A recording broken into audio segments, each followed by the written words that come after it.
300 से 400 रुपये प्रति कुंटल गन्ना का दाम हम किसानों को उपलब्ध करवा रहे हैं।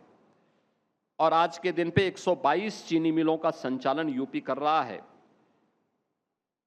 इन चीनी मिलों में 105 चीनी मिलें ऐसी हैं जो 4 दिन के अंदर गन्ना मूल्य का भुगतान करा रही, यानी 10 वर्ष में और 4 दिन में कोई अंतर नहीं है क्या?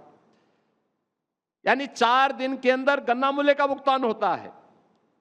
शेष जो चीनी मिलें हैं, उन चीनी मिलों पर भी इस बात का दबाव है कि वे भी प्रयास करें कि कम से कम 15 दिन के अंदर गन्ना मूल्य का भुगतान किसानों को हो जाए। और सरकार की पूरी प्रतिबद्धता है कि हम अन्नदाता किसान को उसका दाम समय पर उपलब्ध करवाएं।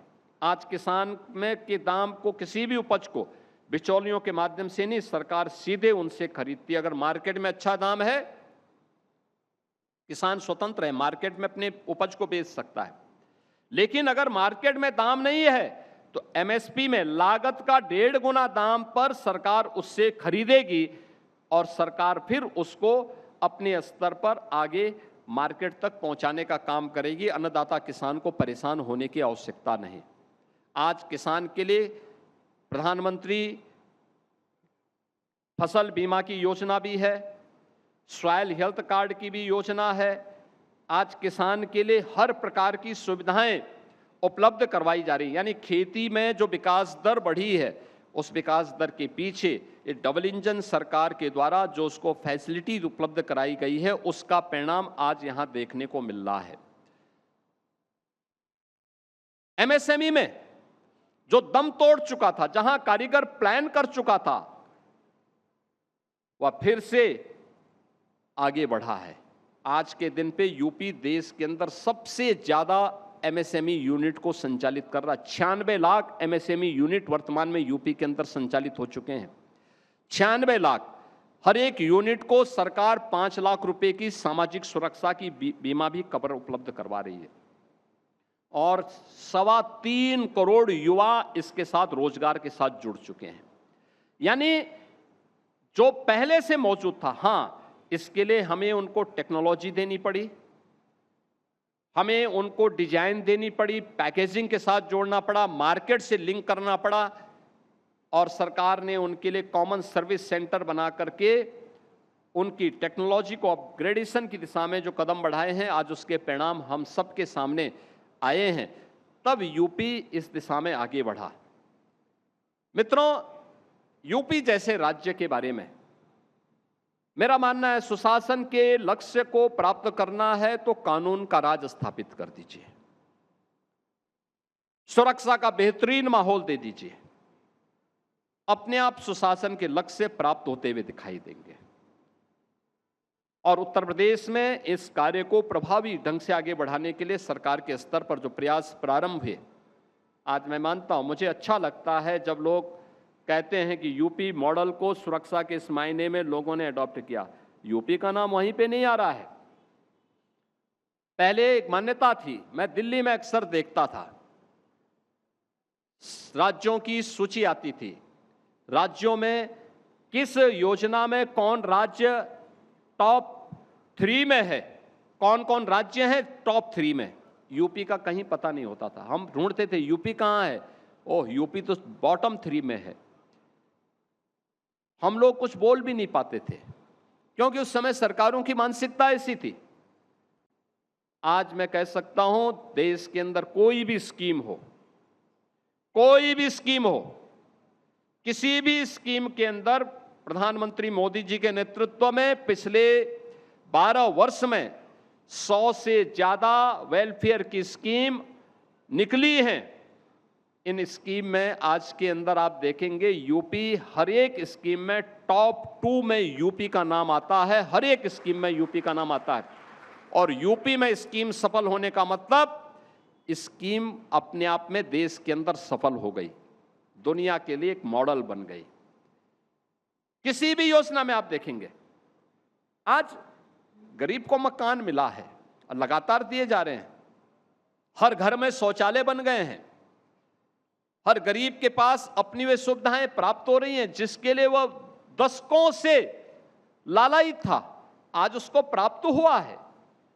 अब कोई मेरे पास शिकायत लेके नहीं आता कि साहब अनाज नहीं मिलता, राशन नहीं मिलता, इसकी शिकायत लेके नहीं आता है। मुझे याद है 17 में मैं आया था, सर्वाधिक शिकायत मेरे पास आती थी, लेकिन सरकार आते ही मेरे लिए चिंता का भी सबक था, क्योंकि मैं आंदोलन भी करता था इस मुद्दे को लेकर कि गरीबों को राशन मिलना चाहिए। भूख से पूर्वी उत्तर प्रदेश के कुछ जनपदों में भूख से मौतें होती थी, तब मेरे लिए एक चिंता का विषय होता था। हम लड़ते थे।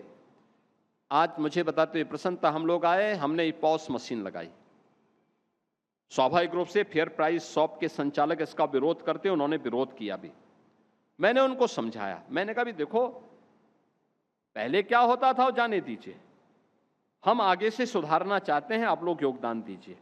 उन्होंने कहा साहब फिर हमारा कैसे चलेगा? हमने कहा भी क्या गरीब का हक पे डकैती डाल करके तुम लोग अपनी व्यवस्था का संचालन करना चाहते हो? तुम्हें मांग करने, गवर्नमेंट से मांग करो कि आपके इंसेंटिव को बढ़ाएं गवर्नमेंट, हम इंसेंटिव को आपका बढ़ाएंगे, लेकिन गरीब के हक में डकैती नहीं डालने देंगे। और मुझे बताते हुए प्रसन्नता, 16 करोड़ लोगों को आज के दिन पे हम यूपी के अंदर फ्री में राशन की सुविधा का लाभ उपलब्ध करवा रहे हैं। ई पॉस मशीन हमारे यहां पूरे स्क्रीन में आता है, 80,000 फेयर प्राइस शॉप हैं, सबका आता है। किसी गांव में अगर फेयर प्राइस शॉप में थोड़ी घटतोली हुई, वो हमें अलर्ट कर देगा। यहाँ पे हमारी टीम जाती है, छापेमारी करती है, उसी समय उसको देखती है, कार्रवाई कर देती है। किसी की हिम्मत नहीं होती। हमने उनके कमीशन को बढ़ाया है, आने वाले समय में फिर प्रस्ताव आएगा, हम इस चीज को और आगे करेंगे। लेकिन आज हम मॉडल शॉप बना रहे हैं। आज गरीब को राशन मिल रहा है, आज किसी बेटी और किसी बहन को अपनी गरिमा को छुपाने के लिए शाम का इंतजार नहीं करना होता, उसके घर में शौचालय है, कोई समस्या नहीं। पेयजल की समस्या का समाधान हुआ है। यूपी के सभी 75 जनपदों में समान रूप से हम बिजली उपलब्ध करवाने का काम कर रहे हैं। और मुझे बताते हुए प्रसन्नता है, यूपी में 2017 के पहले कुछ विद्युत की कुल आपूर्ति यूपी के अंदर कुल 15 से 16 हजार मेगावाट पीक आवर में होती थी, और आज पीक आवर में यह खपत हुई है लगभग 33 से 35 हजार मेगावाट। ये यूपी की नई स्थिति है। यूपी के अंदर बहुत सारे लोगों को औद्योगिकीकरण का मॉडल दिखाई नहीं देता है, यानी 36 सेक्टोरल पॉलिसीज यूपी ने बनाई है। इसके माध्यम से जो निवेश हुआ है, मुझे याद है 2017 में जब सरकार आने के बाद 6 महीने के बाद मेरे औद्योगिक विकास के मंत्री और अवस्थापना और औद्योगिक विकास के आयुक्त मेरे पास आए। उन्होंने कहा था हम कोई इन्वेस्टर समिट करना चाहते हैं। मैंने उनसे पूछा भाई आपका टारगेट क्या है? उन्होंने कहा साहब 20,000 करोड़। मैंने कहा नाम क्या है? उन्होंने कहा कि ग्लोबल इन्वेस्टर समिट। तो मैंने कहा पहले नाम बदल दो भाई।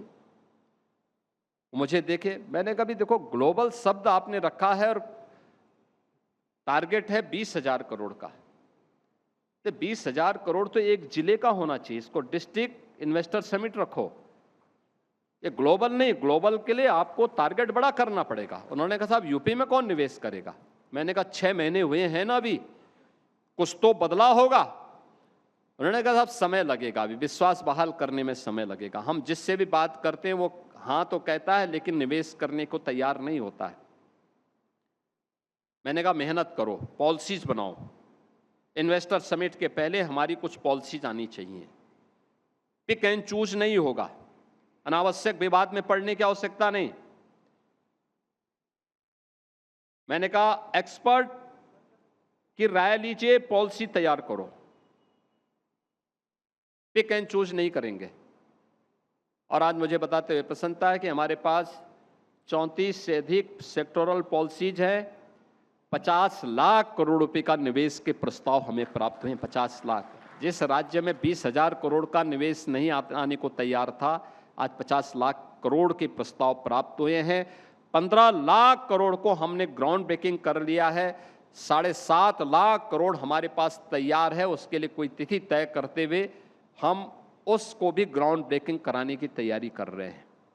ये है नया यूपी, जिस यूपी में और इसके माध्यम से 65 लाख नौजवानों को हमने यूपी के अंदर ही नौकरी दी है।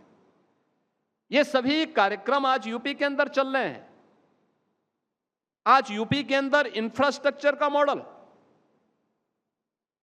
2017 के पहले हम लोग भी इस बात को बोलते थे और सोचते थे, मजाक में हम लोग भी कह देते थे। लोग कहते थे यूपी का बॉर्डर कहां से शुरू हो रहा है इस राज्य में। हम कहते थे भाई देखो सड़क पे चलना है, जहां से गड्ढे प्रारंभ हो जाए मान लेना यूपी का बॉर्डर प्रारंभ हो गया। शाम के समय अगर देर शाम हो गई, जहां से अंधेरा शुरू हो जाए मान लेना यूपी का बॉर्डर शुरू हो गया।